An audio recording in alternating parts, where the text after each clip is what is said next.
నలిగిన హృదయములను ఆయన దృఢపరచుటకు, చెరలోనున్న వారికి విడుదల ఇవ్వటానికి, బంధింపబడిన వారికి విముక్తిని ప్రకటించడానికి. ఈ సభలు ఎందుకండి? ఈ సువార్త ఎందుకండి? గొప్ప కోసం కాదండి, పేరు కోసం కాదండి. చాలా మంది అపార్థం చేసుకుంటారు.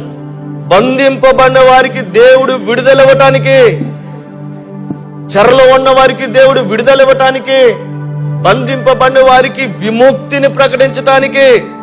ఈరోజు ఏ పాపంలో నువ్వు బంధించబడ్డావు? ఏ శాపంలో బంధించబడ్డావు? ఏ వ్యసనంలో బంధించబడ్డావు? బయటికి రాలేకపోతున్నానండి. ఎలా రావాలో తెలియట్లేదండి, ఎలా జయించాలో తెలియట్లేదండి, ఎలా మానుకోవాలో తెలియట్లేదు అనుకుంటున్నావా? ఈ సభల ద్వారా దేవుడు నీకు విడుదల అవ్వబోతున్నాడు. బంధింపబడిన వారికి విముక్తిని ప్రకటిస్తాడు ఆయన. యేసుక్రీస్తు ప్రభు ఒక సమాజ మందిరంలో ఆయన బోధిస్తూ ఉన్నప్పుడు అండి, 18 సంవత్సరాల నుంచి బలహీనపరచు దయ్యం పట్టిందంట ఒక స్త్రీకి. యేసు ఆమెను చూచి ఆమెను రమ్మని పిలిచి, నీ బలహీనత నుంచి నువ్వు విడుదల పొంది ఉన్నావు అని చెప్పినప్పుడు ఆమె చక్కగా నిలబడింది. హల్లెలూయా. ఆమె బంధకము నుండి విడుదల పొందింది. ఎందుకు ఈ మాట చెప్తున్నారంటే, అక్కడ ఉన్నటువంటి ఆ సమాజపు మందిరపు అధికారి ఒక ఆయన కోపడ్డాడంట. ఏం పడ్డాడండి?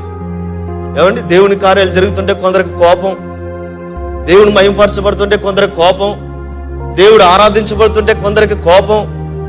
ఏం పట్టుకుందామా, ఏం దొరుకుతుందా అనుకుంటున్నారు. బయట వాళ్ళు ఎవరు కాదండి, అక్కడ సమాజ మందిరపు అధికారి కోపపడుతున్నాడు వచ్చి.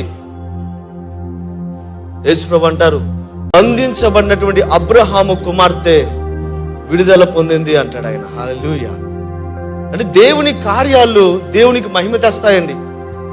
ఇటువంటి ఈ సభలో మనకు విడుదల, మనకి విముక్తి, దేవునికి మహిమ, బంధింపబడిన వారికి విడుదల. హల్లెలూయా.